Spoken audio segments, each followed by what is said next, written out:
1953 সালের মার্কিন সমর্থিত সামরিক অভ্যুত্থান এবং 1979 সালে ইরানি ইসলামী বিপ্লবের পর সৃষ্ট জিম্মি সংকট থেকে শুরু করে বর্তমান 2026 সাল পর্যন্ত দীর্ঘ 7 দশক ধরে চলে আসা এক ভূ রাজনৈতিক দ্বন্দ্বই যুক্তরাষ্ট্র ইরানের বৈরী সম্পর্কের মূল কারণ।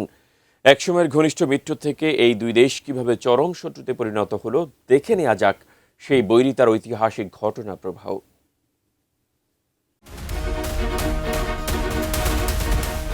যুক্তরাষ্ট্র ও ইরানের মধ্যে সম্পর্কের টানাপোড়েন মূলত শুরু হয় 1979 সালে ইরানের ইসলামী বিপ্লবের সময় থেকে, যার বীজ বপিত হয়েছিল বহু দশক আগে। ইরান সে সময় পারস্য নামে পরিচিত ছিল। মধ্যপ্রাচ্যের বিভিন্ন দেশের মতো শুরু থেকেই ইরানের তেলক্ষেত্র দেখভাল করত বিদেশিরা। 1901 সালে পারস্যের তেল খাতে ব্যাপক বিনিয়োগ করেন ব্রিটিশ উদ্যোক্তা উইলিয়াম নক্স ডার্সি। ব্রিটিশ সরকারের মধ্যস্থতায় ইরানের তৎকালীন শাহ মুজাফর আলী দ্বীনের সঙ্গে তার একটি চুক্তি হয়। আমি বুঝি নির্মাণের শিল্প, সালাম স্টিল বোঝে ডিউরেবিলিটি, সালাম স্টিল মোস্ট ডিউরেবল স্টিল।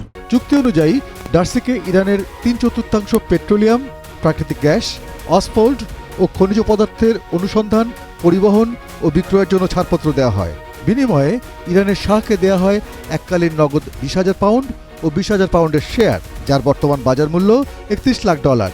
লভ্যাংশের মাত্র 16% দিয়ে দশকের পর দশক ধরে নিজস্ব তেল সম্পদের লাভ থেকে বঞ্চিত করা হয় ইরানকে। 1908 সালে ইরানের দক্ষিণ পশ্চিমাঞ্চলে মসজিদ সোলাইমান এলাকায় আবিষ্কৃত হয় বিশ্বের বৃহত্তম তেল খনি। এটি আবিষ্কারের পর 1909 সালে ডার্সি অনুমোদন ও অ্যাংলো পার্সিয়ান অয়েল কোম্পানি কিনে নেয় ব্রিটিশ সরকার, যা পরবর্তীতে ব্রিটিশ পেট্রোলিয়াম কোম্পানি বা বিপি নামে পরিচিত হয়। পরবর্তী প্রায় 50 বছর ইরানের বিশাল এই তৈল ভাণ্ডার নিয়ন্ত্রণ করে ব্রিটিশরা। 1951 সালে ইরানি মজলিস বা পার্লামেন্টের জাতীয়তাবাদী সমর্থকরা মোহাম্মদ মুসাদ্দেককে তাদের নতুন প্রধানমন্ত্রী হিসেবে মনোনীত করেন। ওই বছরই মে মাসে তেল শিল্পকে জাতীয়করণ করতে ভোট দেয় ইরানি পার্লামেন্ট। ইরানের তেল শিল্পের এই জাতীয়করণ ব্রিটেনের অর্থনৈতিক স্বার্থে হানে এক বিশাল আঘাত, যা ব্রিটিশ সাম্রাজ্যের অস্তিত্বের প্রশ্ন হয়ে দেখা দেয়। বিষয়টি আন্তর্জাতিক বিচার আদালতে তোলে ব্রিটিশ সরকার। সেই সঙ্গে ইরানের তেল শিল্পের উপর জারি করে নিষেধাজ্ঞা। ইরানি তেল শিল্পের আধিপত্য ফিরে পেতে মরিয়া হয়ে মোসাদ্দেকের বিরুদ্ধে একটি অভ্যুত্থান সংগঠিত করতে মার্কিন যুক্তরাষ্ট্রের সাহায্য প্রার্থনা করে ব্রিটিশ সরকার। 1952 সালে সেই অভ্যুত্থানের প্রস্তাব প্রত্যাখ্যান করে যুক্তরাষ্ট্রের হ্যারি ট্রুম্যান প্রশাসন। কিন্তু 1953 সালে ডুইট আইজেনহাওয়ার যুক্তরাষ্ট্রের ক্ষমতায় বসে শাহ ও মোসাদ্দেকের সমর্থকদের মধ্যে দ্বন্দ্ব সৃষ্টিতে সক্ষম হন।